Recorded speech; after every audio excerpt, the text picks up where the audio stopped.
భార్య భర్తకు అప్పగించుకుంటుంది. అందరు పెళ్ళైన వాళ్ళే. భార్య భర్తకు అప్పగించుకుంటుంది.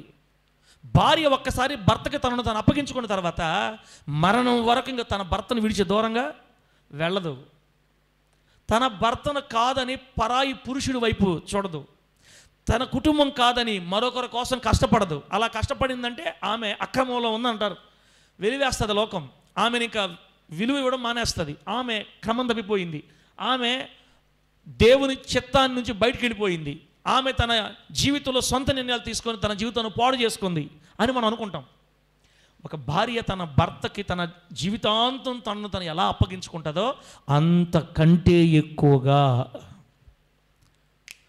అంతకంటే ఎక్కువగా ప్రతి క్రైస్తవుడు మొదట తన కోసం ప్రాణము పెట్టి రక్తము కార్చి మరణించి మనందరికి జీవాన్ని ప్రసాదించిన మన పరమ తండ్రి అయిన దేవునికి మనల్ని మనం అప్పగించుకోవాలి. గట్టిగా చెప్పండి హల్లెలూయా. చెప్పండి గట్టిగా హల్లెలూయా.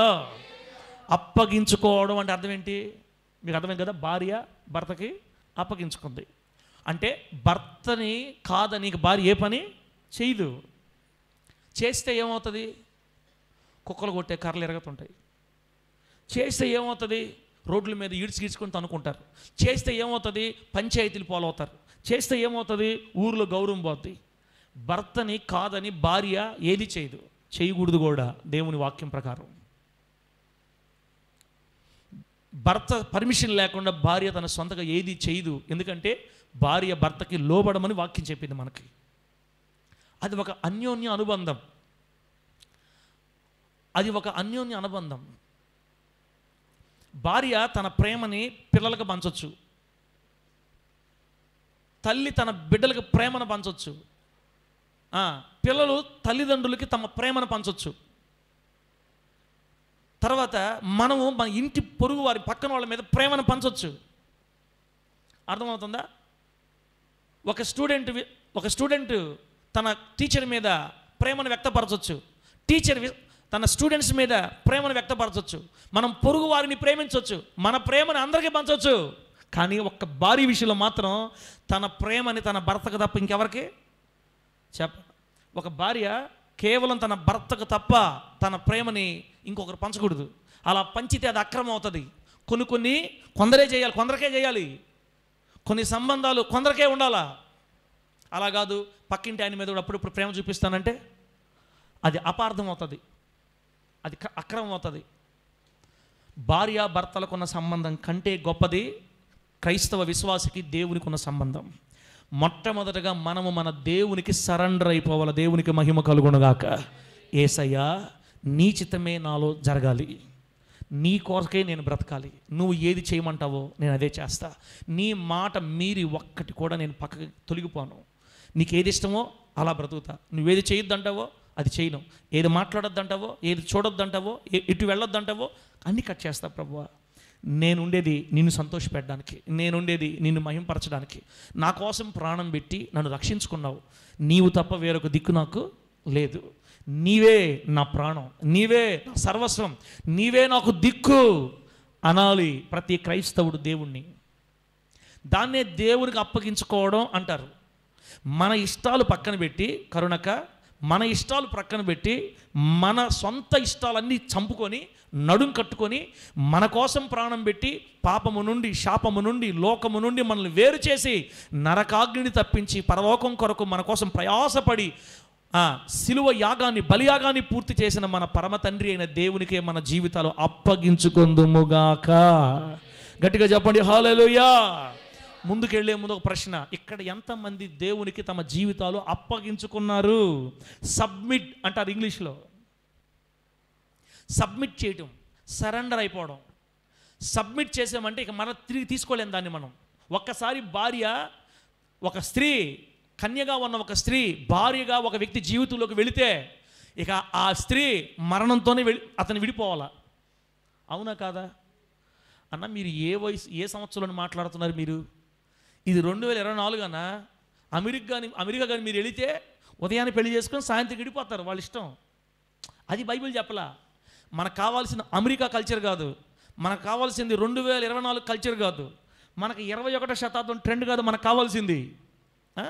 ఇప్పుడు కొత్తగా రేయ్, కొత్తగా డింక్ లైఫ్ అని ఒకటి వచ్చింది ఇప్పుడు. డింక్ లైఫ్ అంటే అర్థం ఏంటి తెలుసా?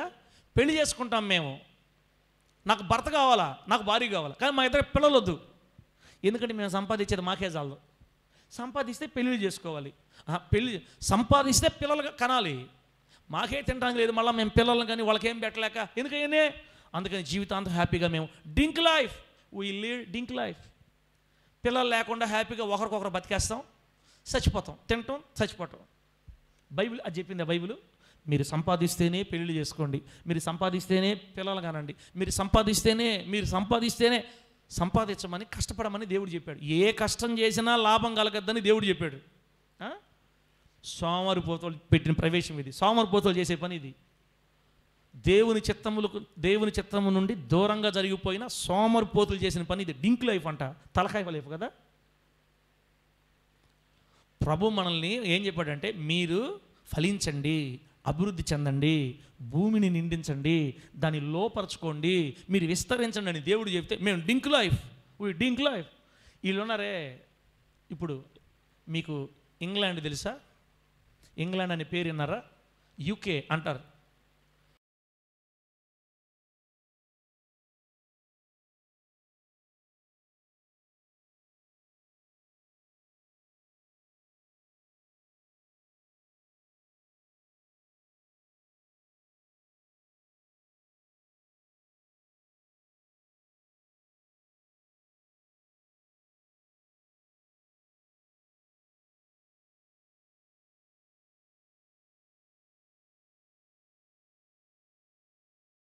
నుంచి వెళ్ళిపోయారు అక్కడికి.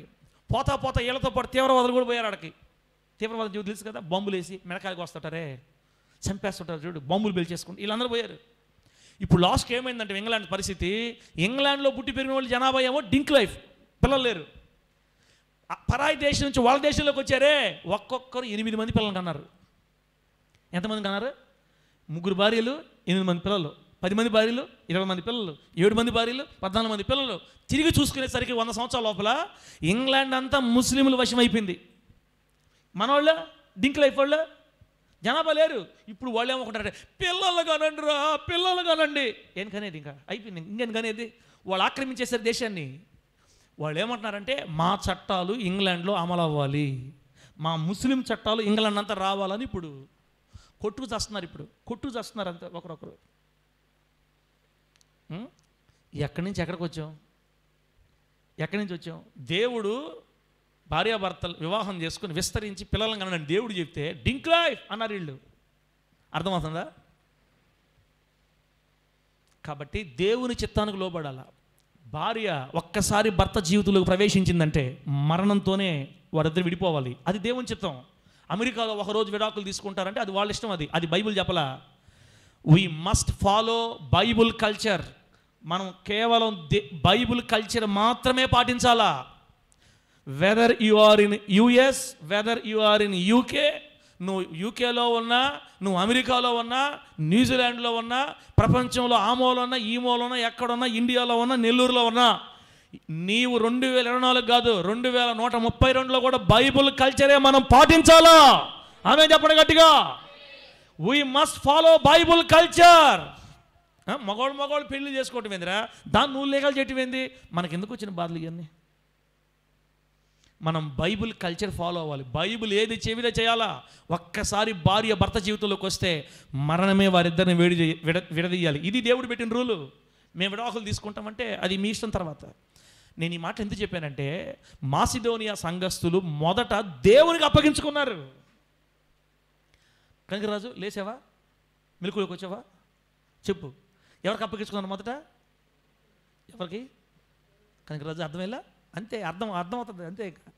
మొదట దేవునికి అప్పగించుకోవాలా. అప్పగించుకోవడం అర్థమైందా? ఒక భార్య భర్తకు ఎలా సబ్మిట్ అయిపోద్దో, ఒక భార్య తన జీవితాంతం భర్త ఇంట్లో ఎలా గడుపుతుందో, దేవునికి మన జీవితాలు పూర్తిగా అప్పగించేసుకోవాలి. ఇక మన సొంత ఇష్టాలు పని చేయకూడదు, చంపేసుకోవాలి అన్నిటిని. యేసు కొరకు మన ప్రాణప్రియుడు, మన భర్త, మన సృష్టికర్త, నిన్ను సృష్టించిన వాడు నీకు భర్త అయి ఉన్నాడని వాక్యం చెప్పింది మనకి. ఆయన మనల్ని భరించేది, ఆయనే మనల్ని పోషించేది, ఆయనే మనల్ని రక్షించేది, ఆయనే మనకి ఇన్ని సంవత్సరాలు ఆయుష్నిచ్చింది. ఎప్పుడో చచ్చిపోవాల్సింది నువ్వు నేను, బ్రతికించిన దేవుడు. ఆయన మన భర్త, ఆయన మన దేవుడు, ఆయనకి మన జీవితాలు అప్పగించుకుందుముగాక. గట్టిగా చెప్పండి హల్లెలూయా. మర్యాదగా చెప్తున్నా, ఇంకా ఎవరైనా ఇక్కడ దేవునికి అప్పగించుకోకపోతే ఈరోజే ప్రభుకి మీ జీవితాన్ని అప్పగించండి. ఇంకా ఎవరైనా మీ జీవితాలు మీ ఇష్టాలు నెరవేర్చుకుంటూ ఉంటే, మీ జీవితాలలో మీ సొంత ఇష్టాలు నెరవేర్చుకుంటూ ఉంటే, తమ్ముడా నేను చెప్తున్నాను, మిమ్మల్ని లేవనెత్తడం ఎవరి తరము కాదు. ఒక్క దేవుడే నీ జీవితాన్ని బాగు చేయగలడు. ఒక్క దేవుడే నిన్ను బాగు చేస్తాడక్క. ఒక్క దేవుడే తమ్ముడా నీ జీవితాన్ని కడతాడు. ఒక్క దేవుడే నీ బ్రతుకుని బాగు చేస్తాడు. తమ్ముడా, బాగు చేసే దేవునికి దూరంగా వెళ్ళి ఏమి సాధిస్తావు? నిన్ను ఎప్పుడెప్పుడు చంపేద్దామని బయట అపవాది తిరుగుతున్నాడు. శత్రువు, దేవునికి విరోధి, నీకు లేనిపోని చెడ్డ అలవాట్లు నేర్పించేది వాడే, లేనిపోని అక్రమ సంబంధాల ఆలోచనలు పెట్టి మీ కాపురాన్ని కూల్చేది వాడే, దేవునికి దూరంగా ఉన్న వాళ్ళందరి జీవితాలు చిన్నాభిన్నం చేస్తున్నది వాడే. వాడి ఊరి తప్పించుకోవాలనుకుంటే నిన్ను కన్న తండ్రి దగ్గరికి పరిగెత్తుకొని వచ్చి నీ జీవితాన్ని ఆయన పాదాల దగ్గర నువ్వు సమర్పించాలా. ప్రభువుకు మహిమ కలుగును గాక. చెప్పండి గట్టిగా hallelujah. This life belongs to you master, you only. నీకు మాత్రమే నా జీవితాన్ని సమర్పిస్తున్నాను. నా జీవితం నీకు మాత్రమే సొంతం. తండ్రి, నా జీవితం నీకు మాత్రమే సొంతం. ఎలా బ్రతకాలో బైబిల్లో రాయబడింది. బైబిల్ చదువుకుంటూ మన జీవితాన్ని జాగ్రత్త చేసుకోవాలి. ఇది మొదటిది. అర్థమవుతుందా? ఇప్పుడు నేను మీకు చెప్పాలనుకున్న పాయింట్లోకి వెళదాం. ఇప్పుడు నేను మీకు చెప్పాలనుకున్న పాయింట్ అదేంటంటే, కావున 5వ వచనం, మొదట ప్రభువునకును దేవుని చిత్తం వలన మాకును తమ్మును తామే అప్పగించుకునేది ఇంతగా చేయుదురని మేము అనుకొనలేదు. ఇప్పుడు 2వ పాయింట్, మొదట క్రైస్తవులు దేవునికి అప్పగించుకోవాలి, అప్పగించుకుంటారు, అప్పగించుకుంటేనే మనం ఇక్కడికి వచ్చాం. ఇప్పుడు 2వది ఏంటంటే, దేవునికి మాత్రమే కాదు, దైవజనులకు కూడా విశ్వాసులు తమ్మును తాము అప్పగించుకోవాలంట. చెప్పండి తల్లే. దైవజనులకు కూడా విశ్వాసులు తమ్మును తాము అప్పగించుకోవాలి. దైవజనులకి అప్పగించుకోవాలి. అప్పగించుకోవడం అర్థమైంది. ఇక్కడ భార్యాభర్త సంబంధం రాదు. ఇక్కడ ఎలా ఉంటుందంటే, దేవుడు నిన్ను ఒక సంఘానికి కనుక చేరిస్తే మరణం తర్వాతే నువ్వు ఆ సంఘంలో నుంచి వేరవ్వాలా. ఒక దైవజనుడి కిందకి నేను దేవుడు తీసుకెళ్తే, ఒక సేవకుని చేతి కింద నేను అప్పగిస్తే మరణమే మీ ఇద్దరిని వేరు చేయాలా. నా మాట అర్థమవుతున్నాయా? ప్రభువు నిన్ను బాప్తిసం ఇచ్చి నిన్ను లోకంలోంచి లాగినప్పుడు ఒక నమ్మకమైన సంఘంలో తీసుకెళ్తాడు నిన్ను. అది ఖచ్చితంగా తీసుకెళ్తాడు ఎవరినైనా. కొందరు దాన్ని గ్రహించక చిన్న చిన్న పరిస్థితులను బట్టి దూరం వెళ్ళిపోతారు, వదిలేస్తారు. ఒక క్రమం ఉండదు, పోడుండదు. బాగా వినాలి. దేవుని వాక్యం మనకు సెలవిస్తుంది. లైవ్లో ఈ మాటలు వింటున్న విశ్వాసులారా, మీరు ఏ సంఘాలకు చెందిన వారైనా మర్యాదగా వినండి ఈ మాట. క్రైస్తవుల విషయంలో దేవుని చిత్తం ఏంటి? మొదట మనం ప్రభుకు అప్పగించుకోవాలి. 2వది, దైవజనులకు కూడా తమ్మును తామే అప్పగించుకోవాలి. హృదయపూర్వకంగా దైవజనులకి మనల్ని మనం అప్పగించుకోవాలి. దైవజనులకు అప్పగించుకోవడం అంటే సేవకుల్ని ప్రేమించాలి, సేవకులు గౌరవించాలి, సేవకులకు లోబడాలి, సేవకులకు విధేయత చూపాలి, సేవకుల్ని ఒక ఆత్మీయ నాయకునిగా ఎంచుకొని నాయకత్వానికి లోబడుతూ నువ్వు నడవాలా. ఇది సేవకునికి అప్పగించుకోవటం అంటే. మరలా చెప్తున్నా, సేవకుని ప్రేమించాలా, సేవకుని గౌరవించాలా, సేవకు మాటకు లోబడాలా, సేవకుని మాటకి అనుసరిస్తూ సంఘంలో నడవాలా. ఎదురు తిరగకూడదు, కౌంటర్లు వేయకూడదు, ఎగతాళి చేయకూడదు, ఇష్టం వచ్చినట్టు మారకూడదు. దైవజనునికి మనల్ని మనం అప్పగించుకోవటం అనేది దేవుని చిత్తం. ఒకసారి ఆమేనండి, హల్లెలూయా చెప్పండి. ఇంకోసారి చెప్పండి. మొదట ఎవరికి అప్పగించుకోవాలి కనుకరమ్మా? మొదట ఎవరికి అప్పగించుకోవాలా? ప్రభువుకి అప్పగించుకోవాలి. మనల్ని మనమే దేవునికి అప్పగించుకోవాలి మొదట, వెరీ ఫస్ట్. ఆ తర్వాత దేవుడు మీ ఆత్మలను కాయడానికి మీకు జీతగానిగా కాపరిగా ఉంచిన మీ దైవజనుని కూడా మిమ్మల్ని మీరు అప్పగించుకోవాలి. అది దేవుని చిత్తం. రోజులు బాగలేవు, బయట పరిస్థితులు బాగలేవు. మీకు కొంతమందికి తెలుసు, కొంతమంది తెలియదు. బయట ఇప్పుడు అస్సలు పరిస్థితులు బాగలేవు. ఈ గొట్టం వచ్చిన కాడ నుంచి వాక్యాలు ఎక్కువైపోయినాయి. గొట్టం అంటే ట్యూబ్. ఏ ట్యూబ్? యూట్యూబ్. ఈ ట్యూబ్ అంటే గొట్టం. ఈ గొట్టం వచ్చిన కాడ నుంచి పాస్టర్లు ఎక్కువైపోయారు, వాక్యాలు ఎక్కువైపోయినాయి. ఎవరు ఏది పడితే అది మాట్లాడేస్తున్నారు. సొంత ఇష్టాలు తీసుకొచ్చి ఉపదేశాలు చెప్పేస్తున్నారు. ఏది వినాలో ఏది వినకూడదు కొంతమంది తెలియటలా. మీ పాస్టర్ కనుక మిమ్మల్ని ఏదన్నా తిడితే ఒప్పుకోబాకండి, బైబిల్ అట్టుందా, ఇటు అన్నాడా అటు అన్నాడా. వాడు ఏ విధంగా చెప్పాడో, బైబిల్ ఏ విధంగా ఉందో అనుభవించి అనుసరించి బెరయా విశ్వాసుల్లాగా చెక్ చేసుకునే మైండ్ మనకు లేదు. వాళ్ళ మాటలు ఏళ్ళ మాటలు గొట్టాలో పడి విని చివరికి మొత్తానికి ఏమైందంటే ఆత్మీయ నాయకత్వం నుంచి దూరం అయిపోయి అప్పగించుకోవాల్సిన అనుభవం నుండి ఎదురు తిరిగే స్థితికి, దైవజనునికి ఎదురు తిరిగి దైవజనుని మీదకి పరిగెత్తొచ్చే స్థాయికి ఎదిగారు విశ్వాసులు. దేవుని బిడ్డ, నేనేమంటున్నానంటే మొట్టమొదట ప్రతి క్రైస్తవుడు దేవునికి తమ్మును తామే హృదయపూర్వకంగా అప్పగించుకోవాలా. అట్ ద సెకండ్ టైం వెంటనే ఏ ఆత్మీయ నాయకునికి, ఏ సంఘ కాపరికి, ఏ దైవజనునికి నిన్ను అప్పగించాడో, ఏ సంఘములో నిన్ను నాటాడో, ఎక్కడ నిన్ను ఉంచాడో ఆ దైవజనునికి, నీ ఆత్మను కాస్తున్న సేవకునికి ఖచ్చితంగా మనల్ని మనం అప్పగించుకోవడం అనేది దేవుని చిత్తం. గట్టిగా ఆమేనండి. విశ్వాసులు దైవజనులకి అప్పగించుకోవడం అనేది దేవుని చిత్తం. నువ్వు ఇప్పుడు రెండో ప్రశ్న, మొదటేమో దేవునికి అప్పగించుకున్నావా, ఫస్ట్ ప్రశ్న అయితే. రెండో ప్రశ్న, ఎంతమంది ఇక్కడ సేవకునికి అప్పగించుకున్నారు? ఎంతమంది విశ్వాసులు ఇక్కడ దైవజనులకు అప్పగించుకుంటున్నారు, దైవజనులు ప్రేమిస్తున్నారు, సేవకులకు విధేయులుగా ఉంటున్నారు, మరి అక్క సేవకులు లోపడుతున్నారు? మన మరి అక్క అంత విశ్వాసి ఇంకెవరు లేరని చెప్పాలా. పాపం నేను కాబట్టి అడుగుతున్నా, ఆ యొక్క కాబట్టి ఓర్చుకుంటున్న వాక్యంలో. మీరు ప్రతి వారం వాక్యం వినండి, మరి అక్క పేరు లేకుండా వాక్యము ఉండదు. నన్ను చాలామంది అడుగుతున్నారు, ఎవరా మరి అక్క, ఒకసారి మరి అక్కను చూపించు, ఒకసారి మరి అక్కను చూపించిన సరే కెమెరా తిప్పి మరి అక్కను చూపిస్తే ఇకనేముందా. ఇంకొకరైతే రారు చర్చికి, మా పేరు లేదు ఊరికి చెప్పేదే, మా పేరు లేదు. మరి యొక్క పేరు ఎందుకు చెప్తున్నానో మరి యొక్క నాకు తప్ప ఎవరికి తెలియదు, అది మా ఎదురుగా మాత్రమే తెలుసు. ఓర్పు. పాస్టర్ కాకపోతే మనల్ని ఎవరంటారులే, సేవకుడు కాకపోతే మనల్ని ఎవరంటారు, దైవజనుడే కదా, తండ్రే కదా, అది ఓర్పు అనమాట. ఈ రోజుల్లో చాలామంది ఓర్పు లేదు. సంఘములో ఉన్నటువంటి విశ్వాసులు దేవుని చిత్తమును బట్టి దైవజనునికి తమ్మును తామే అప్పగించుకోవాలని బైబిల్ చెప్తుంది. మనం బైబిల్ రూల్స్ని ఫాలో అవ్వాలా, వీళ్ళు చెప్పిన రూల్స్ ఫాలో అవ్వాలా? బైబిల్ చెప్పిన రూల్స్ ఫాలో అవ్వాలి. సేవకుడు నిన్ను ఎందుకు తిడతాడు, సేవకుడు నిన్ను ఎందుకు గద్దిస్తాడు, దైవజనుడు నిన్నెందుకు సరిచేయాలని చూస్తాడంటే నీ ఆత్మకు కాపరాయన. నీ ఆత్మకి రేపు దేవుడు లెక్క చెప్పాల్సింది ఎవరు? సేవకుడే. నీ ఆత్మను గురించి, ఆత్మ తెలుసు కదా, ఇది శరీరం, ఇందులో దేవుడు ఉంచిన ఆత్మ ఉంది. ఈ ఆత్మకే నరకం కానీ పరలోకం కానీ.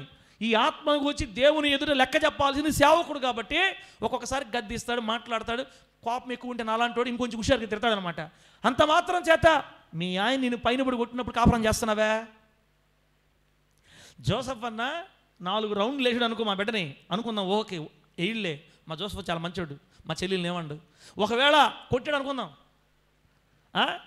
2 రౌండ్లు తిరిగింది కర్ర, అరిగి పుట్టింటికి పోయింది. ఎన్ని రోజులు ఉంటుంది? వారంకే మళ్ళా గుర్తుకొస్తున్నాయి జ్ఞాపకాలని, మళ్ళా భర్త జ్ఞాపకం వచ్చేస్తాడు.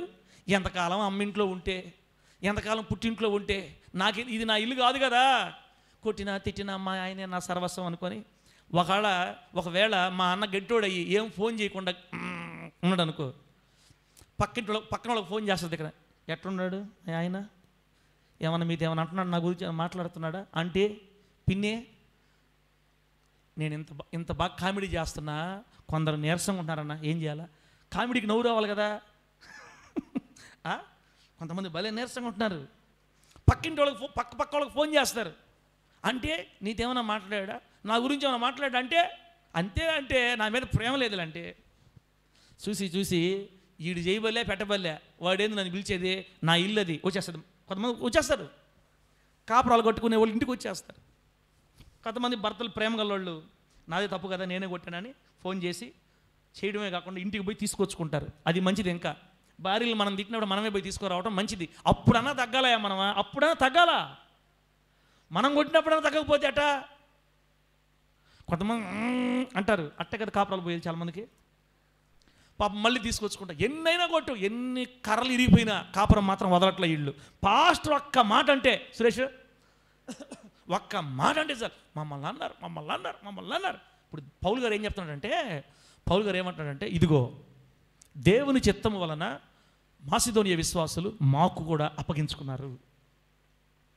అసలు ఆయన ఏమంటాడు అక్కడ, ఇంతగా చేస్తారని అసలు మేము తలంచలా. ఇంతగా అప్పగించుకుంటారని, ఇంత మమ్మల్ని ప్రేమిస్తారని, ఇంత మాకు లోబడతారని, ఇంత మమ్మల్ని గౌరవిస్తారని, మా మీద ఇంత ప్రేమ చూపుతారని అసలు మేము తలంచలేదురా నాయనా. ఆ మాట ఒకసారి చదువు చూడండి. ఆ మాట చదువు ఒకసారి. 5వ వచనం. మొదట ప్రభువునకును దేవుని చిత్తం వలన మాకును తమ్మును తామే అప్పగించుకుని ఇంతగా చేయుదురని మేము అనుకోలేదు. అయిపోయింది. ఇంతగా చేస్తారని మేము అనుకోలేదు. కాబట్టి దేవుని బిడ్డలారా, నేను ముగించే ప్రయత్నం చేస్తా, ముందుకెళ్దాం. దేవుని వాక్యాన్ని విన్నావు ఈరోజు. నువ్వు దేవుని వాక్యాన్ని విన్నారు, మీరు, నేను విన్నాను, మీరు విన్నారు. ఒకవేళ ఈ రోజు నుంచి ఆ వాక్యాన్ని అంగీకరించాలని మీరు అనుకుంటే బిడ్డలారా, మీరు మనసులో గుర్తుపెట్టుకోండి, మనం దేవునికి అప్పగించుకోవడంతో పాటుగా ఖచ్చితంగా మన ఆత్మల్ని కాస్తున్నట్టు దైవజనులకి మనం ఖచ్చితంగా అప్పగించుకోవాలి.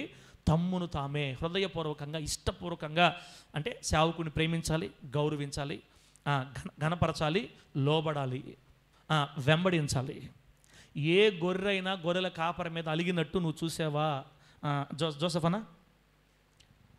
కనిగిరిరాజు, ఏ గొర్రెైనా గొర్రెల కాపరి మీద అలిగి పొట్లకు దూరి చెట్లకు దూరి నేను రానుపో అన్నట్టు మీరు ఎక్కడైనా విన్నారా? గొర్రె అయితే గొర్రెల కాపరి మీద పొరపాటును కూడా అలగదు. గొర్రెల కాపరి గొర్రెని కొట్టినా, గొర్రెని కొంచెం ఇబ్బంది పెట్టినా అది దాని క్షేమం కొరకే కదా దేవుని బిడ్డ. ఈరోజు సాతానుగాడు ఎక్కువ సంఘాలను పాడు చేసేది ఇక్కడే. దైవజనుడు ఏదో ఒక మాట అన్నాడని దాన్ని పెద్దగా భూతద్దంలో చూసి దేవుని చిత్తాన్ని వదిలి బయటికి వెళ్ళిపోతున్నారు. మీరు అలా ఉండకూడదు అనేది నా ఆశ. దేవుడు ఈరోజు మనకి ఏమి నేర్పిస్తున్నాడంటే, అప్పగించుకుంటే బిడ్డలారా, ఈరోజు వాక్యం సబ్జెక్ట్ పేరు అప్పగించుకున్న వారే ఆశీర్వదింపబడతారు. చెప్పండి ఆ మాట. ఆమేనని ఆమేన్ చెప్పండి గట్టిగా. అప్పగించుకున్న వారే ఆశీర్వదించబడతారు. అది వాక్యం ఈరోజు. నువ్వు అప్పగించుకుంటే నీకు ఆశీర్వాదం బిడ్డ. దేవునికి అప్పగించుకోవాలి మొదట, ఖచ్చితంగా మొదట ప్రభువుకి అప్పగించుకోవాలి. రెండోది సేవకునికి అప్పగించుకోవాలి, సేవకురాలకు అప్పగించుకోవాలి. ఇది దైవిక సంబంధం, ఇది లోక సంబంధం కాదు. ఇది దైవికమైన అనుబంధం. ఇది దేవుడు సేవకునికి విశ్వాసికి మధ్య పెట్టిన అనుబంధం, అనురాగం ఉండాలి ఖచ్చితంగా. కొంతమంది రోబోల్లాగా వస్తారు, పోతారు. దైవజనులతో వీళ్ళకి ఏ అనుబంధం ఉండదు, మాటలు ఉండవు, సంబంధాలు ఉండవు, అసలు ఫోన్లు ఉండవు. ఎందుకు వస్తారు, ఎట్టు వస్తారు, ఏం తెలియదు పాపం. అలా విడిచి వెళ్ళిపోతుంటారు. తెలిసా మనకు తెలియదు. నువ్వు ఏ స్థితిలో ఉన్నా ఈరోజు ప్రభు నీతో మాట్లాడే మాట ఏంటంటే, ఖచ్చితంగా లైవ్లో ఈ మాటలు వింటున్న విశ్వాసులారా, మీరు మీ సంఘాలకి చుట్టపు చూపుగా పోయేస్తుంటే అది కుదరదు. ఖచ్చితంగా మీ దైవజనుడితో మీరు అనుబంధం కలిగి ఉండాలా. ఒకవేళ ఉద్యోగాల రీత్యా మీరు ఏ ప్రాంతాల్లో, ఇతర దేశాలు కావచ్చు, ఇతర రాష్ట్రాల్లో కావచ్చు, మీరు వేరే సంఘాలకు వెళుతున్నా అక్కడ కూడా సేవకులతో ప్రేమగా ఉండండి. కువైట్లో ఉన్న వాళ్ళలారా, కువైట్లో ఉండే సేవకులు సమాధానంగా ఉండండి. అమెరికాలో ఉన్న వాళ్ళారా, అమెరికాలో ఉండే సేవకులు సమాధానంగా ఉండండి. దైవజనులకి మనం అప్పగించుకోవాలి. అది దేవుని చిత్తం.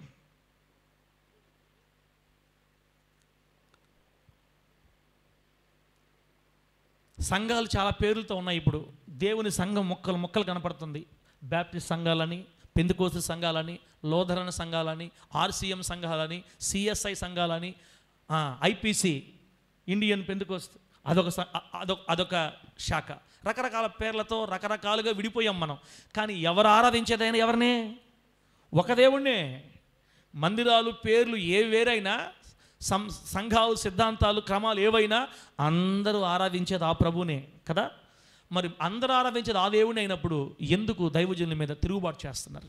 ఎందుకు సేవకులకు అప్పగించుకోవటం లేదు బిడ్డరా? కాబట్టి మొట్టమొదటిగా దైవజనుడికి మనల్ని మనం అప్పగించుకోవటం అనేది దేవుని చిత్తం. అది గుర్తుపెట్టుకోండి. ముందు మీరు దేవుని చిత్తాన్ని బట్టి ఖచ్చితంగా ప్రతి విశ్వాసి సేవకులకు అప్పగించుకోవాలి, లోబడాలి, వెంబడించాలి, అనుసరించాలి.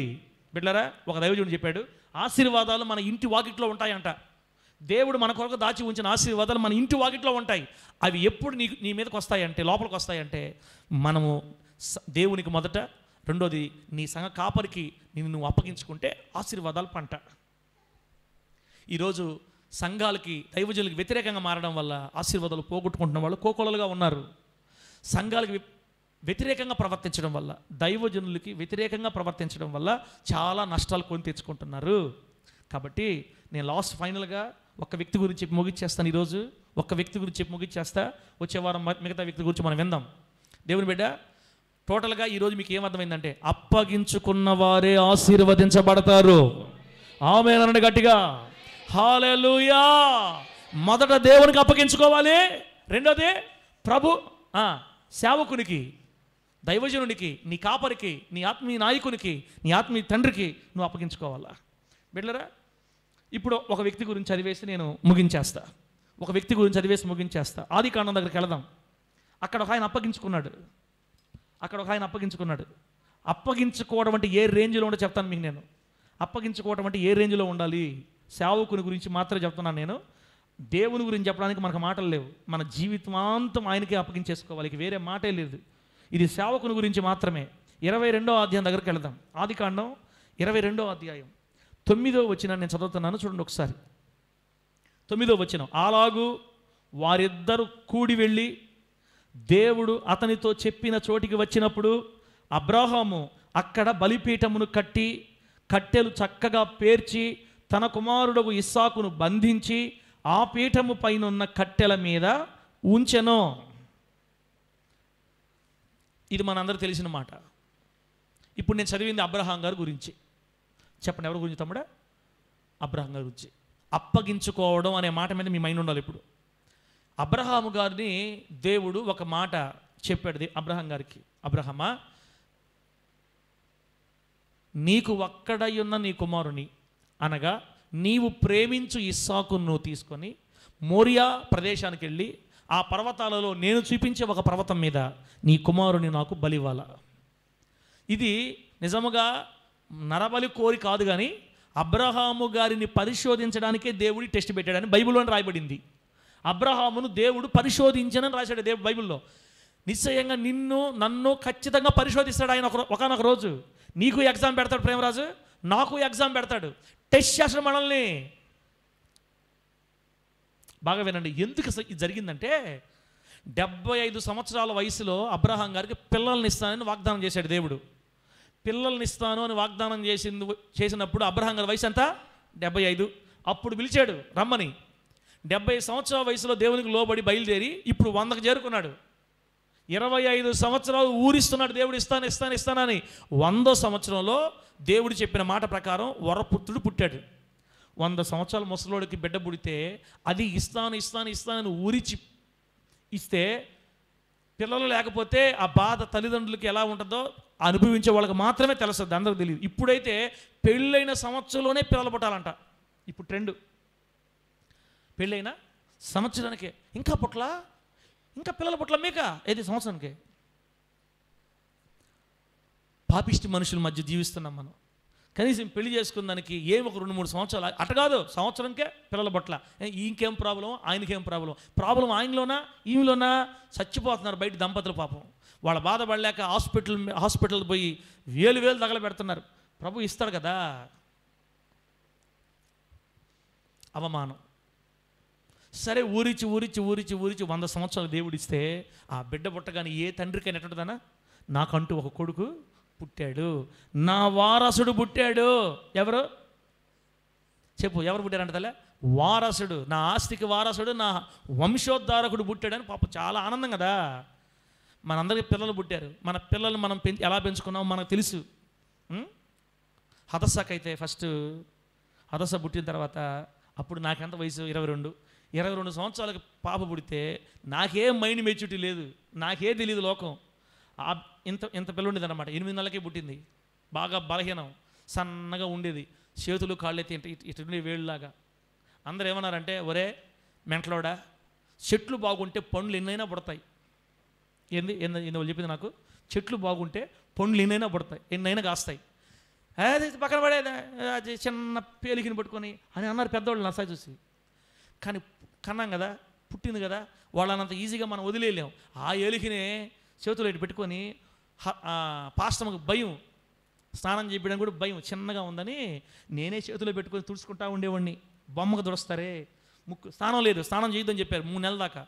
ఈ 3 నెలలు వేడి నీళ్ళతో గుడ్డ ముంచి తుడుచుకోవాలన్నమాట. ముందుకి వెనక్కి తిప్పి తుడుచుకోవాలా. చిన్నగా చేతులు ఎప్పుడు తుడుచుకుంటా ఉండేవాడిని. అందరు చూసిన సాయి వీడికి గాకు పుట్టింది బిడ్డ అనేవాళ్ళు. పుట్టినోడికి తెలుస్తుంది, కన్నవాడికి తెలుస్తుంది ఆ బాధ. 20 సంవత్సరాలకి పెళ్ళయి 2 సంవత్సరాలు పాప పుడితేనే నేనే విపరీతంగా ఆనందపడిపోయి సంతోషించి ఇంత పిల్లనే నేను బాగా ఆరాభంగా చూసుకున్నా. అందరు చచ్చిపోద్ది అనుకున్నారు, బతకదు అనుకున్నారు. కానీ ఇప్పుడు ఆమె పెద్ద ఈ పాటలు పాడుతుంది. ఇప్పుడు ఆమె అని చెప్పండి గట్టిగా, ఆమె దేవునికి ఉపయోగపడుతుంది ఇప్పుడు.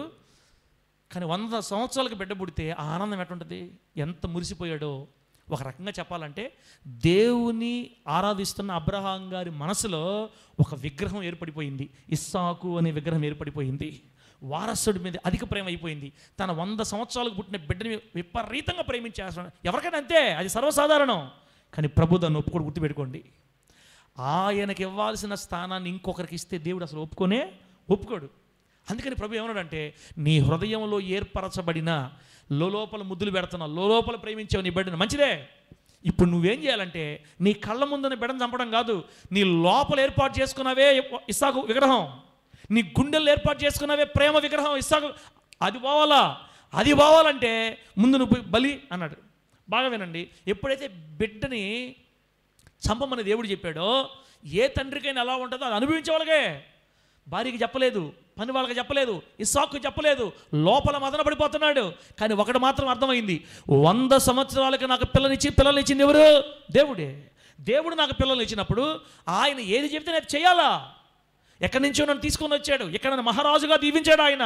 నాకు ఆయన తప్ప ఎవరు అవసరం లేదు, పోతే మంది ఇచ్చాడు, తీసుకున్నాడు, ఏం పర్వాలే అని ఒక తీర్మానంకి వచ్చేసాడు అనమాట. ఇంక ఇస్సాకు మీద ఉన్న ప్రేమ అంతా పోయింది, ఆ ప్రేమ అంతా దేవుని వైపు తిరిగింది. ఇప్పుడు ఆమె చెప్పండి గట్టిగా. ఒక్క మాటలో చెప్పాలంటే లోపల గుండెల్లో గూడు కట్టుకుని ఉన్న ఇస్సాకు విగ్రహం కూలిపోయింది. ఇక ఇస్సాకుకి స్థానం లేదు ఈ హృదయంలో, దేవునికి మాత్రమే స్థానం వచ్చేసింది. అందుకే తన బిడ్డ మీద కత్తి ఎత్తగలిగాడు. ఆమె చెప్పండి గట్టిగా. నీ బిడ్డల మీద ఉన్న ప్రేమ గుండెల్లో చావకపోతే ఆ బిడ్డలను దేవుని కోసం పెంచలేవు. నీ భార్య మీద నీకు గుండెల్లో ఉన్న ప్రేమ చావకపోతే నీ భార్య కంటే నువ్వు దేవుణ్ణి ఎక్కువగా ప్రేమించలేవు. నీ భర్త మీద ప్రేమ చావకపోతే నువ్వు భర్త కంటే దేవుణ్ణి ఎక్కువగా ఎంచుకోలేవు. ఇంకా మనం భర్తని, భార్యని, పిల్లల్ని ఎక్కువగా ఎంచుకుంటున్నామంటే మన గుండెల్లో విగ్రహాలు నిలబడిపోయి ఉన్నాయి. ఆ విగ్రహాలను కూలదోయడానికే దేవుడు ఏమన్నాడు తెలుసా? బలి పో అని చెప్తే వెళ్ళారా? 3 రోజుల ప్రయాణం అంత దూరం వెళ్ళారు. ఆ పర్వతం చేరుకున్న తర్వాత బాగానండి. ఇప్పుడు మన పాయింట్లోకి వద్దాం. ఎప్పుడైతే ఇస్సాకుని ఆ కొండ ఎక్కుతున్నారు, తండ్రి కొడుకులు ఇద్దరు కొండ ఎక్కుతున్నారు. ఇస్సాకు కొండ ఎక్కుతున్నాడు అంటే పెద్దవాడా చిన్నవాడా చెప్పండి? చిన్నపిల్లవాడైతే సంకలో పెట్టుకుంటారు. కట్టెల మోపు మోస్తున్నాడు ఎవరు? ఇస్సాకు. కట్టెల మోపు ఏ వయసులో మోస్తారు? ఇప్పుడు వీడున్నాడు, విజయ్ కుమార్ ఉన్నాడు, కరుణాకర్ కొడుకు. వీడి మీద ఎంతకాలం కట్టెల మోపు పెడతామన్నా మనమా? కట్టెల మోపు పెట్టగలుగుతామా? కనీసం ఒక 18-20 సంవత్సరాల వయసు వస్తే అప్పుడు కట్టెల మోపు పెట్టుకొని మూయగలుగుతారనమాట. 20 సంవత్సరాల వయసు అనుకోండి, 18 సంవత్సరాల వయసు, కట్టెల మోపు మోసుకొచ్చాడు కొండ మీదకి. తర్వాత వాళ్ళ నాన్న చెప్పాడు, నాన్న మనం దేవుని బలి ఇవ్వాలి, బలిపీఠంగా రాళ్ళుదా అంటే బలిపీఠంగా రాళ్ళు, అక్కడున్న రాళ్ళు ఏరి మొత్తం బలిపీఠంగా చేశాడు ఇస్సాకు. ఇప్పుడు అబ్రహాం మనసులో ఇంకొద్ది నిమిషాలకి నా బిడ్డ నా కళ్ళకి కనబడ్డాడు, కానీ నా దేవుడు కావాలి నాకు, ఆయన ఏదైనా చేస్తాడులే, ఆయన ఏం చేసినా పర్వాలేదు, 18 సంవత్సరాలు నా బిడ్డ నాతో ఉన్నాడు చాలు, కానీ నా దేవుడికి నాకు బిడ్డ ఎక్కువ కాదు. లోపల ఉన్న ఇస్సాకు బొమ్మ పూర్తిగా పగిలిపోయింది. ఇక ఎప్పుడైతే చెయ్యి ఎత్తాడో, అబ్రహమా ఆగు ఆ చిన్నవాని మీద చెయ్యొద్దు, నీ గుండెల్లో ఉన్న విగ్రహం పోవాలని మాత్రమే నేను ఈ మాట అన్నాను, కానీ నీ బిడ్డను చంపడానికి కాదయ్యా, చెయ్యి అని అబ్రహాం ఆపినట్టు. అది మనకు తెలుసు. ఇప్పుడు పాయింట్ ఏంటంటే, ఇసాక దేవుడు బలి ఇమ్మన్నాడరా, మనం దేవునికి బలిచ్చి రావాలా, 3 రోజుల ప్రయాణం అంటే వెంటనే ఇప్పుడు మన పిల్లల్ని, ఇప్పుడు విజయ్ కుమార్ని, ఈడున్నాడే విజయ్ కుమార్, రే చచ్చిపోదాంపా అని అన్నాడు అనుకో వాళ్ళ నాన్న, ఇంకో 2 రోజులు పోతే ఏమంటాడు? వస్తాంలే, తెలీదా, మేము వస్తాంలే అంటాడు. అప్పుడు కనికరాజు ఏమంటాడు? రారా, ఇప్పుడు 8వ 10వ కాబట్టి వస్తున్నాడు, ఇంకొక 14-15 వచ్చినాయి అనుకో, ఊరికి పిలవద్దని చెప్పి నన్ను. 8 సంవత్సరాలకే 15కే 16 వచ్చింది అనుకో, ఏంది ఎక్కువ మాట్లాడుతున్నాడా మీ ఆయన? ఎవరితో? వాళ్ళ అమ్మతో. మీ ఆయన ఎక్కువ మాట్లాడొద్దని చెప్పు కనీసమ్మా. ప్రేమ అవుతామా, రేపు మీ పిల్లలు ఎట్లా మాట్లాడతారు చూస్తున్నాను నా మాట కాదంటే, మీరు మీ పిల్లలు కానీ బాగా పెంచలేదు, దేవుని కోసం పెంచలేదంటే ఇదే మాట మాట్లాడతారు. ఏంది మీ ఆయన ఎక్కువ మాట్లాడుతున్నాడా? నేను కూడా అన్నానులే అమ్మ, మీరే కదిలే, నేను కూడా అన్నా మా అమ్మతోటి, మీ ఆయన్ని కంట్రోల్లో ఉండమని చెప్పు అన్నా. నేను చిన్నోడ్నే, చిన్నప్పటి నుంచి దేవుళ్ళు పెంచి నేనే తిరగబడ్డా. అసలు దేవుళ్ళో పెంచకపోతే మన పిల్లల సంగతి ఏంది ఎక్స్ట్రాలో పడదని చెప్పు మీ ఆయన్ని. చర్చి మాకు తెలియదా, చర్చికి వచ్చేదే మాకు తెలుసులే, నేను పనికి పోవాలా అని వెళ్ళిపోతారు మనోళ్ళు. 18 సంవత్సరాల వయసు ఉన్నటువంటి పిల్లోడు 100 సంవత్సరాల ముసలోడు బలిద్దాం రారా నానా అంటే మారు మాట మాట్లాడకుండా తండ్రితో బయలుదేరాడంటే వీడు తండ్రికి అప్పగించుకున్న కొడుకా, తండ్రిని ఎదిరించే కొడుకా? ఆ పక్కేమన్నా కుర్రోడా? 40 సంవత్సరాలు మంచి బలమైన పెద్ద ఆయన అయితే ఒరే నాయన రాకపోతే కొడతాడు అనుకోవచ్చు. ముందే ఇక్కడ ఎవరు? ఇంత వయసు ఎంత? అబ్రహాం వయసు ఎంత అంటున్నాడు. అప్పటికే ఊగిపోతున్న మనిషి, మొత్తం చర్మం అంతా వదులైపోయింది. ముసలోడు ఏమంటాడండి? 20 సంవత్సరాల కుర్రోడు ఇక్కడ. ముసలోడు ఏమంటాడు? నేను రాను పోనారా, నేను రాను, నా వల్ల కాదు, నువ్వేమని అనుకో, నేను రానుపో మా, నువ్వు చెప్పు అంటే ఏమంటాడు? పాప ఏం చేయలేడు ఆయన, నోరు మూసుకొని పోవాల్సిందే, కొడుకు రాలేదండి. ఇప్పుడు మన సంగతి అదే కదా. చిన్న పిల్లలు చర్చికి రావడంలా 10 సంవత్సరాలు నీ బిడ్డ నువ్వు మందిని తీసుకురాకపోతున్నావు, నీ మాట వినడం వల్ల నీ బిడ్డ ఏం చేద్దామన్నా వినట్లేదన్న మాట, ప్రార్థన చేయండి అని మాకు పెడతారు మళ్ళీ పని. 10 సంవత్సరాల పిల్లని చర్చికి తీసుకురాలేక 10 సంవత్సరాల పిల్లలకు వచ్చి ప్రార్థన చేయమని మాకు బాధ్యత పెట్టి తల్లిదండ్రుల కాలం ఇది. కనికరాజు అర్థమవుతుందా? ఒరే యువరాజా, రే మీ ఇద్దరు ప్రేమ ఏంద్ర చూడలేకపోతున్నాను నేను, మీ ఇద్దరు ప్రేమనే రే, మీ ఇద్దరు ఒరే లోక కొడుకులారా, మీ ఇద్దరు ప్రేమను చూడలేకపోతున్నాను మీ ఇద్దరు ప్రేమ. 10 సంవత్సరాల ఆడపిల్లని చర్చికి తీసుకురాలేని రోజులు. 18 సంవత్సరాల కుర్రవాడు 100 సంవత్సరాల ముసలాయనకి రానా అంటే లోబడి మౌనంగా తండ్రికి కష్టం లేకుండా నిప్పును తీసుకున్నాడు, కట్టిపొలలు తీసుకున్నాడు, గాడిద మీద పెట్టుకున్నాడు. తండ్రికి ఏ కష్టం తగలలేకుండా క్షేమంగా కొండ దగ్గర దిగారు. కొండ దగ్గర కట్టెల మోపు, ఒకవేళ పెద్ద ఆయన తీసుకోవాల్సింది, చిన్నోడు కదా అయినా తన తండ్రికి కష్టం తగలకూడదని కట్టెల మోపు తీసుకొని తల మీద పెట్టుకున్నాడు. కొండ మీదకి తండ్రి కొడుకులు ఇద్దరు ఎక్కిపోయారు.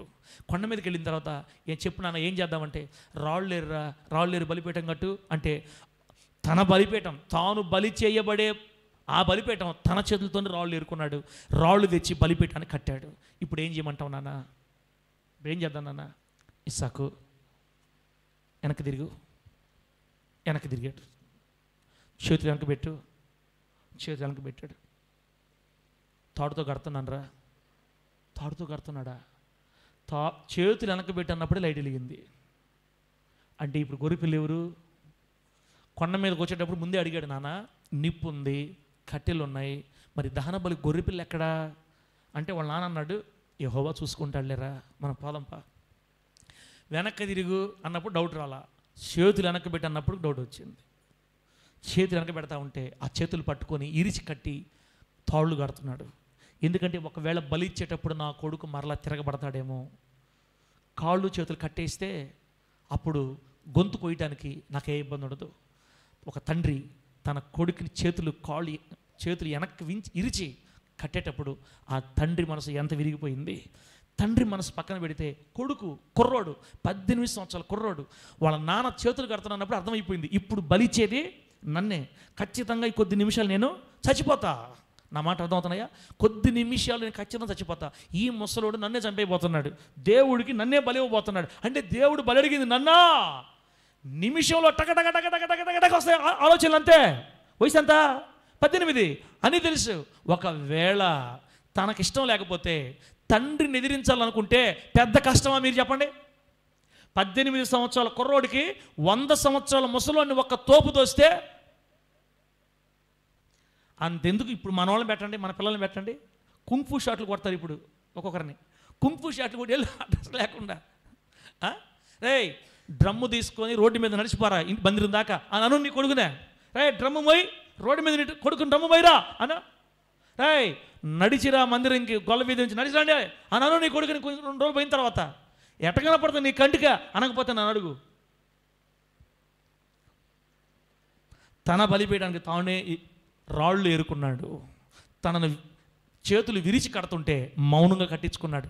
ఇప్పుడు వాళ్ళ నాన్న 18 సంవత్సరాలు కాళ్ళు చేతులు కట్టేశాడు. వాళ్ళ నాన్న కొడుకుని అతి కష్టం మీద ఎత్తి బలిపీఠం మీద పడుకోబెట్టాడు. బాగా వినాలి. బలిపీఠం మీద పడుకోబెట్టగానే ఇంకా కన్ఫర్మ్ అయిపోయింది. నాన్న సై చూస్తున్నాడు. నాన్న కళ్ళల్లో నీళ్లు తిరుగుతున్నాయి. తన తండ్రి ముఖాన్ని చూస్తూ ఉండిపోయాడు. మా నాన్న ఏది చేసినా దేవుని మాటకు వ్యతిరేకించాడు. మా నాన్న ఇది చేస్తున్నాడంటే దేవుడే చేయమని చెప్పాడేమో. దేవుడే చేయమని చెప్పినప్పుడు మా నాన్నకి నేను ఎందుకు ఎదురు తిరగాలి? మా నాన్న దేవుని చిత్తం నెరవేర్చాలి, నేను దేవుని చిత్తంలో భాగంగా ఉండిపోవాలి. అబ్బా, ఇక్కడ తండ్రి కొడుకులు పోటీ పడుతున్నారు భక్తిలో. తండ్రి కొడుకులు పోటీ పడుతున్నారు తమ్ముడా. తండ్రి దేవునికి లోపడుతున్నాడు, కొడుకు తండ్రికి లోపడుతున్నాడు. దేవునికి మహిమ కలుగును గాక. అబ్రహాము గారు దేవునికి అప్పగించుకుంటే ఇస్సాక్ గారు తండ్రికి అప్పగించుకున్నాడు. మారు మాట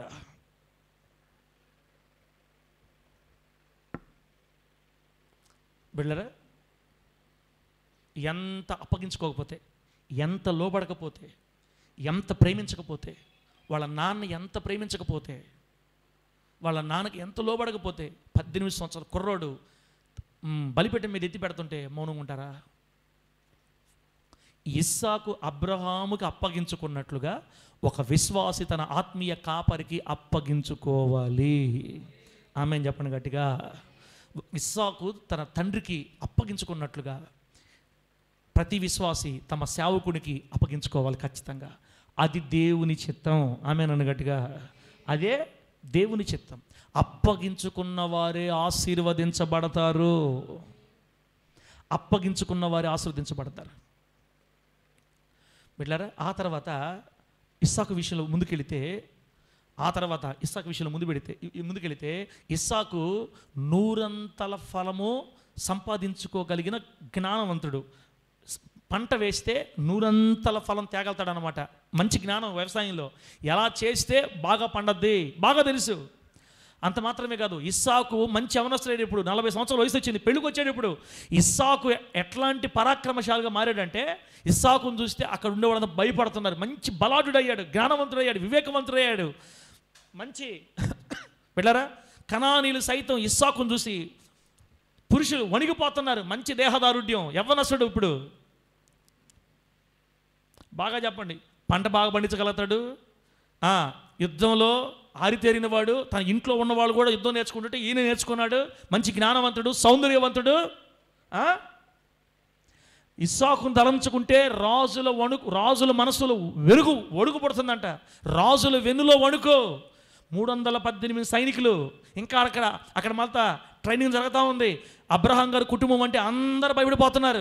ముఖ్యంగా యువనాయకుడైన ఇస్సాకును చూస్తే ఆ ఊరి మరి కనాను దేశ రాజులు కానీ ఆ ప్రాంత గడగడగడ వణిగిపోతున్నారు. అసలు ఫిలిస్తీన్ల ప్రాంతంలోకి వెళితే గెరారు రాజును అబీమెలెకు రెప్కాని గురించి రకరకాలుగా మాట్లాడి ఆ తర్వాత ఇస్సాకును చూసి భయపడిపోయి, అయ్యా నువ్వు మాకంటే బలంగా వెళ్ళిపోమా ఊరి నుంచి అని గెరారు రాజు భయపడిపోయాడు. ఇస్సాకును చూస్తే అందరూ భయపడుతున్నారు. మంచి నాయకుడయ్యాడు, యవనస్తుడు. ఇంకా పెళ్ళిగాల జ్ఞానం ఉంది, వ్యవసాయంలో జ్ఞానం ఉంది, యుద్ధ జ్ఞానం ఉంది, మంచి బలశాలి, యవనస్తుడు, అన్నీ బాగున్నాయి. ఇప్పుడు నా ప్రశ్న ఏంటంటే, ఇన్ని చక్కగా ఉన్నవాడు, ఇతరులను భయపెట్టేవాడు, రాజుల వెన్నులో వణుకు పుట్టించేవాడు, తన కోసం ఒక అమ్మాయిని తెచ్చుకోలేడా? ఏమన్నా నేను ఏం మాట్లాడుతున్నానంటే, అప్పగించుకున్న వారే ఆశీర్వదించబడతారు. జ్ఞానవంతుడు ఇప్పుడు బాగా ఎదిగాడు. ఇప్పుడు 40 సంవత్సరాలు, మంచి యుద్ధశాలి, తన తండ్రి దగ్గర విద్య నేర్చుకున్నాడు. కొడితే వరుస పెడితే 30 మందిని కొడతాడు ఒక్కడే. మంచి జ్ఞానవంతుడు, యుద్ధంలో ఆరితేరిన వాడు. ఆల్రెడీ కానాను రాజుల వెనులో వణుకు పడుతుంది. చూస్తే పంటేస్తే ఫిలిస్తీన్లు సైతం అసూయ పడిపోతారు. అంతే, అంత పండిస్తాడు. అన్ని జ్ఞానాలు ఉన్నాయి. ఒక అమ్మాయిని తెచ్చుకోలేడా? కావాలండి అనుకుంటే ఆరోను బయటికి రా, తెచ్చుకోలేడా? ఒక అమ్మాయిని తెచ్చుకోలేడా? ఇప్పుడు మనవాళ్ళకి చెప్పండి, గంటకు ఒక అమ్మాయిని పడతారు అంతే. గాలం వేసి పెట్టాడు చేపల్ని. గాలం వేసి చేపలను పెట్టినట్టుగా అసలు రే అమ్మాయిని చూసే పని నాకు పెట్టొద్దు, నువ్వు చూసుకో అని చెప్పకపోతేనే చూసుకున్నారు. ఇప్పుడు మమ్మీ నేను ఒక అమ్మాయిని చూసుకున్నాను, ఆ అమ్మాయిని చేయండి లేకపోతే చచ్చిపోతా అన్నాడా? మళ్ళీ సంవత్సరం మళ్ళీ ఇంకొక అమ్మాయి, పోనీ ఇదే రెండో అమ్మాయి, మళ్ళీ ఇంకొక అమ్మాయి. ఈ విధంగా 5-6 మంది చేపలను మార్చినట్టుగా అమ్మాయిలు మార్చేసి ఎవరిని పడితే వాళ్ళని చేసుకుంటారు, లేకపోతే చచ్చిపోతారు. ఏందిరా ఇది, మేము అడక్కపోయినా చూసుకుంటున్నావు నువ్వు. అక్కడున్నాడు ఒక ఆయన ఇస్సాకు, వాళ్ళ నాన్న ఏది చెబితే అది జరగాలని తనకంటూ ఏ అమ్మాయి అసలు పొరపాటును కూడా చూసుకోవాలా. నా పెళ్ళి మా నాన్న చెప్పిన అమ్మాయినే చేసుకుంటా, మా నాన్న ఎవరిని చూస్తే వాళ్ళని చేసుకుంటా నేను. సిగ్గుందా నీక ఇస్సాకు? 40 సంవత్సరాలు వచ్చాయి, ఇంకా నాన్న అమ్మ అరేంజ్డ్ మ్యారేజ్ అయింది. లవ్ మ్యారేజ్ చేసుకోవాలి, మనం చూసి చేసుకోవాలా, మనమే వెనకబడాలా, లవ్ లెటర్లు ఇవ్వాలా, వాట్సాప్లో లేనిపోని శాడిస్ట్ మెసేజ్ని పెట్టాలా, వెనకబడాలా, ఆ అమ్మాయి గల బంధుమిత్రుల చేత పొళ్ళు రాగొడుచుకోవాలా. ఎన్ని జరగాలా? కుర్రవాడివే కాదు నువ్వు, అసలు ఏంది నువ్వు ఇట్టున్నావు? ఇప్పుడు ట్రెండ్ అది. అమ్మాయి వెనకబడి అమ్మాయి గల బంధువుల చేత పొళ్ళు రాగొడుచుకొని కాళ్ళు చేత ఇరిపించుకొని, కొంతమంది అయితే పీకలు కోపించుకొని సమాధిలోకి పోతున్నారు, అది వేరే సంగతి. కానీ మన ఇస్సాకు గారు ఎవరో తెలుసా? ఇంత జ్ఞానవంతుడు, ఇంత యుద్ధశాలి, 40 సంవత్సరాల ధీరత్వం కలిగినవాడు, ఫిలిస్తీన్లు సైతం అసూయపడేంత అందగాడు, లేదా కష్టపడేవాడు, పంట పండించేవాడు, కానాను రాజుల వెన్నులో వణుకు పుట్టించేవాడు, మంచి జ్ఞానవంతుడుగా ఉన్నప్పుడు ఇస్సాకు మా నాన్న ఎవరని చెప్తే వాళ్ళే చేసుకుంటా. టైం వచ్చింది, ఎలియాజర్ను పంపించాడు అబ్రహాం గారు. నా బంధువుల ఇంటి నుంచి ఒక పిల్లని తీసుకోరా అన్నాడు. దేవుడు సహాయం చేశాడు. రెబ్కాని తీసుకొచ్చిన తర్వాత రెబ్కాని ఫస్ట్ సారి చూశాడు, రెబ్కాని పెళ్లి చేసుకున్నాడు. అప్పుడు దాకా మన ఇస్సాకు గారు ఏం చేశాడు తెలుసా? ప్రతి సాయంత్రం పూట పొలంలోకి వెళ్ళి ఏం చేస్తున్నాడు? ఈ మధ్య ఒక పాట విన్నాను నేను. ప్రతి సాయంత్రం పూట పొలంలోకి వెళ్ళి నా కోసం సృజించిన అమ్మాయి యేసయ్యా ఎక్కడుందో ఏడుందో, ఒక పాట, కొత్త పాట వచ్చింది ఈ మధ్య. ఒక అబ్బాయి పాడాడు, రాశాడు ఈ పాట. ఇట్లాంటి పాటలు కూడా రాస్తారనిపించింది నాకు. అంటే ఆ అబ్బాయి కోసం సృష్టించిన అమ్మాయి ఎక్కడుందో ఏం చేస్తుందని పాట పాడుతున్నాడు ఆ అబ్బాయి. నాతోటి సేవ చేసే అమ్మాయి యేసయ్యా ఎక్కడుందో ఎట్లుందో. ఎందుకు అంత తొందర? ఎందుకు అంత తొందర? ఒక 2 రోజులు ఆగితే ఆ అమ్మాయి వచ్చేస్తుంది కదా, అప్పుడు కదా నీకు ఉండేది. తొందర ఎందుకు? ఇప్పుడు మన వాళ్ళకి తొందర ఎక్కువ. కానీ 40 సంవత్సరాలు వచ్చినా మా నాన్న చూపించిన అమ్మాయినే చేసుకుంటా, మా నాన్న తెచ్చిన అమ్మాయినే చేసుకుంటా. ఇస్సాకు తండ్రికి అప్పగించుకున్న కుమారుడు. ఆమె ఏం చెప్పండి గట్టిగా. ఇస్సాకు ఎవరు? తండ్రికి అప్పగించుకున్న కుమారుడు. యవనస్తురాళ్ళు కానీ యవనస్తులు కానీ తండ్రికి అప్పగించుకోవాలి, తమ తల్లిదండ్రులకు అప్పగించుకోవాలి, మొదట దేవునికి అప్పగించుకోవాలి. దేవుని చిత్తములు అడుగులేస్తే మీ జీవితాలు ఆశీర్వాదకరంగా ఉంటాయి. అప్పగించుకున్న వారే ఆశీర్వదించబడతారు. ఇస్సాకు వినయము విధేయత కలిగిన కుమారుడు, తండ్రికి లోబడిన కుమారుడు, తండ్రికి అప్పగించుకున్న కుమారుడు, మౌనంగా బలిపీఠం మీద పడుకున్న కుమారుడు, తండ్రి ఇష్టము చొప్పున బలైపోవటానికి కూడా కోరుకున్న కుమారుడు, తన తండ్రి చూపించిన అమ్మాయినే వివాహం చేసుకోవాలని కోరుకున్న కుమారుడు, తన తల్లిదండ్రుల్ని వ్యతిరేకించని కుమారుడు. అందుకు కదా ఇస్సాకుని దేవుడు 100 అంతలుగా ఆశీర్వదించింది. ఇస్సాకుని దేవుడు ఎన్నంతలు ఆశీర్వదించాడు? 100 అంతలు. అప్పగించుకున్న వాళ్ళు 100 అంతలుగా ఆశీర్వదించబడతారు తమ్ముడా. దైవజనుడు మనల్ని ఏదన్నా ఒక పని చేయమన్నాడు అనుకో, దైవజనుడు మనల్ని ఏదన్నా ఒక పని చేయమన్నాడు అనుకో, మాకే చెప్తారు పనులు. ఆరోనేనా పనికి? ఇంక మా జీవితాంతంగా పనిచేయటమేనా? మా జీవితాంతం ఇక మా బండ్ల మీద పాస్టర్ మనకి మా అమ్మని ఎక్కించుకో వాటి మీద ఇంకా మాకేం లేవా చర్చిలా? దేవుని బిడ్డలారా, ఈరోజు విశ్వాసాలు అయిపోయారు. ఇప్పుడు ఈ రోజుల్లో ఏదైనా పని చెప్పాలన్నా భయం, ఏదైనా మాట్లాడగాలన్నా భయం. ఒకప్పుడు సేవకులకి విశ్వాసులు భయపడేవాళ్ళు, ఇప్పుడు విశ్వాసులకి సేవకులు భయపడుతున్నారు. ఇప్పుడు ఏమంటే ఏమనేస్తారు, ఏ మాట అంటే ఎడ తీసుకుంటారో, చర్చిలకి ఆగిపోతారేమో. ఆగిపోతున్నారు చర్చిలకు కూడా. చర్చిలు తక్కువ ఉన్నాయి ఇప్పుడు, అంగళ్ళు తక్కువ. ఒకప్పుడు ఊరికి 2-3 1-2 అంగళ్ళు ఉంటే వాళ్ళు బిల్డప్ కొట్టి ఆగా అనేవాళ్ళు, చచ్చినట్టు ఆట తీసుకునేవాళ్ళు. ఇప్పుడు అంగళ్ళు తక్కువ. ఇది ఒక అంగడి, ఇందుకు ఒక అంగడి అయిపోయింది. ఇది కాకపోతే ఇంకోటి. అట్లాగే సేమ్ మందిరాల్లో కూడా దైవజనుడు ఏదైనా అన్నా కూడా ఇప్పుడు ఓర్చుకోవటం లేదు బిడ్డలారా, ఓర్చుకోవటం లేదు. కాబట్టి నేనేం చెప్తున్నానంటే, దైవజనునికి మనము అప్పగించుకోవాలి, తమ్మును తామే అప్పగించుకోవాలి. దైవజనులే ఆశ్చర్యపడేంత అప్పగించుకోవాలా, అది దేవుని చిత్తం. మాసిదోనియా విశ్వాసులు దేవుని చిత్తమును బట్టి మాకు కూడా అప్పగించుకున్నారు. ఇంతగా చేస్తారని అసలు మేము తలంచలేదు, మేము అనుకోలేదు వాళ్ళు ఇంతగా అప్పగించుకుంటారని. ఆరోను, ఈ మీటింగ్లో నువ్వు నీళ్ళ దగ్గరుండు, ఇక్కడే పని చూసుకోవాలంటే మౌనంగా అక్కడే ఉండిపోవాలా, ఆ పని చూసుకోవాలా. యాకోబన్నా మైక్ దగ్గర కాదు, నువ్వు ఆడగబో కుర్చీల దగ్గర కూర్చో, వచ్చే వాళ్ళందరూ కూర్చోబెట్టు, ఆ వచ్చే వాళ్ళందరినీ ఆ బండ్లని లైన్లో పెట్టి తీసుకొని వాళ్ళని కొంచెం చూసుకున్నా అక్కడే ఉండాలా. ఎంతకాలం ఇక్కడ? ఎన్ని సంవత్సరాలు? ఇంకా మాకు మైకులు ఇరా? ఇంకా మాకు మైకులు ఉండవా? ఇక మేము పాడేది లేదా? ఇక మేము వాక్యం చెప్పేది లేదా? మమ్మల్ని ఇంకా ఎదగనీరా? ఎందుకు ఎదగనీరు? ఎవరు చెప్పారు ఎదగనీరని? నువ్వు అనుకోకూడదు ఎదగాలని, నిన్ను ఎదిగించాలని దేవుడు అనుకోవాలా. ఆమె చెప్పండి గట్టిగా. అప్పగించుకుంటే వస్తుంది ఎదుగుదల. ఆహరణ అప్పగించుకున్నప్పుడు కదా ఎదుగుదల వచ్చేది. అప్పగించుకోకపోతే దేవుడు ఒక 2 పాటలు పాడే కృపించాడు, ఒక 2 మాటలు అర్థం చేసుకొని 2 మాటలు చెప్పగలే కృపించాడు నీకు. అంత మాత్రం చేత మనం అంతా తెలుసుకున్నట్టు కాదు. సేవలో అంతా ఇంకా అసలు ముందు నేను దేవుడిని పిలవాలి కదా. దేవుడిని పిలిచేదాకా అప్పగించుకోవాలి, లోబడాలి, నిలిచి ఉండాలి, ఎదురు చూడాలా. ఒకవేళ నిజంగా నిన్ను దేవుడు పిలిస్తే నేనే నిన్ను ప్రార్థన చేసి పంపిస్తా. సంతోషం, ఘనమైన సేవ చేయి. యాకోబన్నా ఘనమైన సేవ చేయి. తిమోతిని ఘనమైన సేవ చేయని, ఇంకొక బిడ్డని ఘనమైన సేవ చేయని. దేవుడు పిలుచుకునేదాకా మనం లోబడి ఉండాలి. ఏలియా వెళ్ళి ఎలీషాని పిలిచాడు, అవునా కదా? బైబిల్లో అది కూడా చదువుకుందాం, రేపు చెప్తాను మీకు నేను. ఎలీషాని పిలిచాడు, ఏలియా పిలవలా. దేవుడు పిలవమని చెప్తే ఏలియా పోయి అయ్యా నా తర్వాత నీవే ప్రవక్తవని దేవుడు చెప్పాడని చెప్పాడు. ఆ రోజు నుంచి కలుసుకున్నాడు, పట్టుకున్నాడు ఏలియా గారిని. ఏలియా గారు పరలోకానికి ఆరోహణం అయ్యేదాకా పొరపాటు ఒక్క క్షణం కూడా వదిలిపెట్టలా. ఎవరిని? ఏలియాని. ఎలీషా అప్పగించుకున్నాడంతే దైవజనుడికి. నీ దేవుడు నీకు ఇచ్చిన దైవజనుడికి నువ్వు అప్పగించుకుంటున్నావా? ఎంతమంది పాస్టర్ మీద అబద్ధాలు చెప్తా తిరుగుతున్నారు, ఎంతమంది పాస్టర్లను తిడుతున్నారు. ఆ మనిషి ఎట్టా, ఈ మనిషి ఎట్టా, ఆ పాస్ట్ ఎట్టా, ఆ పాస్ట్ ఎట్లాగా, వాడిట్లాగా, ఈడిట్లాగా, వాళ్ళు అట్లాగా, ఈయనకి డబ్బు పిచ్చి, ఆయనకి ఆడవాళ్ళు పిచ్చి, ఈయనకి ఈ పిచ్చి, ఆయనకి ఆ పిచ్చి అని ఎంత ఎక్కువగా నీ నోటితో అలా మాట్లాడతావో అంతగా శాపం తెచ్చుకోవడమే తప్ప ఆశీర్వాదం ఉండదు.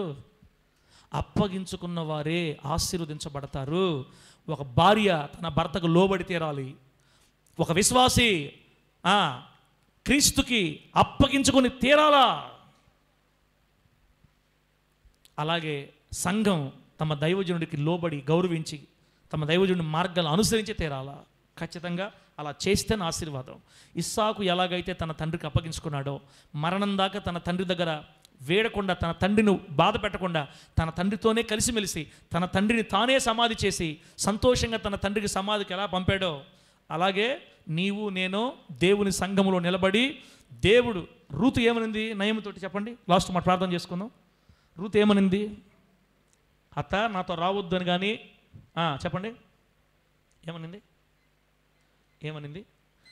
అత్త నాతో రావద్దని, మీ ఇంటికి వెళ్ళిపోమ్మని నాతో చెప్పొద్దు, నువ్వు నేను వెళ్ళదలుచుకోవట్లా. నేను ఒకటే అనుకుంటున్నా, నీ జనమే నా జనం, నీ దేవుడే నా దేవుడు.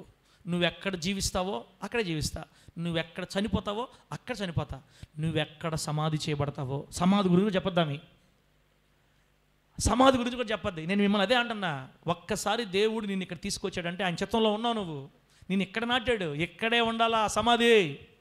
నువ్వెక్కడ సమాధి చేయబడతావో నేను అక్కడ సమాధి చేయబడతానత్త. మరణము తప్ప నన్ను ఏది ప్రత్యేకపరచడానికి వీల్లేదు. ఒకవేళ మరణం కాకుండా నేనే నిన్ను వదిలిపెట్టి వెళితే యెహోవా నాకు కీడు చేయాలి, నాకు యెహోవా నన్ను నాశనం చేయాలా నిన్ను వదిలిపెడితే. ఎంత తీర్మానం అది! అబ్బో, అది మామూలు తీర్మానం కదా. అంతేగాని పాస్టర్ల గురించి, పాస్టర్ల గురించి వాళ్ళు ఎట్లాగా, వీళ్ళు అనుకోవద్దు. మీ గురించి మేము అనుకున్నా మాకు శాపం, మా గురించి మీరు అనుకున్నా మీకు శాపం. బిడ్డారా, మన తల్లిదండ్రులు కంటే అమూల్యమైన బంధం మొదట యేసయ్యకి తన సంఘానికి ఉన్న బంధం అన్నిటికంటే గొప్పదైతే, ఆ తర్వాత సంఘానికి దైవజనుకున్న అనుబంధం గొప్పది. కాబట్టి పౌలు గారికి మొదట మాసిదోనియా సంఘపు వారు క్రీస్తుకు అప్పగించుకున్నారు. ఆ తర్వాత దేవుని చిత్తం వలన దైవజనుడిని కూడా అప్పగించుకున్నారంట. ఇంకా ఎవరైనా ఇక్కడ దైవజనునికి వ్యతిరేకంగా ఉండేటట్లుగా మీ మనసులో ఉంటే, మనసులో ఉన్నదంతా పక్క తొలగించి దేవుని వాక్యాన్ని బట్టి సంఘానికి లోబడి, సేవకులు లోబడి ఇక్కడ అనుసరించి నడవాలి. మరణం తప్ప మిమ్మల్ని సంఘాన్ని ఏది వేరు చేయకుండును గాక. మీ గడ్డాలు పట్టుకొని బతులాడు. నేను చెప్పేది ఏంటంటే, మీ సమాధులు నా సమాధులు ఇక్కడే ఉండాలా. ఎవరు వేరు చేయకూడదు నిన్ను నన్ను. పొరపాటును తప్పు నిర్ణయాలు తీసుకోపాకండి, జాగ్రత్తగా ఉండండి. బయట వాళ్ళు మాట్లాడుతుంటారు వాళ్ళ పాస్టర్ల గురించి, మీరు మాట్లాడొద్దు. అలా మాట్లాడే వాళ్ళకి మీరు చెప్పండి, సేవకుల గురించి మనం అలా మాట్లాడకూడదు, మనకు బైబిల్లో ఉంది. మాసిదోనియా సంఘస్థులు అప్పగించుకున్నారు. ఒకవేళ పాస్టర్లో పొరపాట్లు ఉంటే ప్రభు చూసుకుంటాడు, విశ్వాసంలో పొరపాట్లు ఉంటే దేవుడు చూసుకుంటాడు. ఆ శాపం మన నెత్తి మీద ఎందుకు? మనం జాగ్రత్తగా ఉందాం, మనం లోబడదాం, మనం క్రమంగా ఉందాం. అప్పగించుకున్న వాళ్ళే ఆశీర్వదించబడతారని చెప్పండి వాళ్ళకి. దేవుడి మాటలు మనకు ఆశీర్వాదకరంగా మార్చి వర్ధిల్ల చేయును గాక.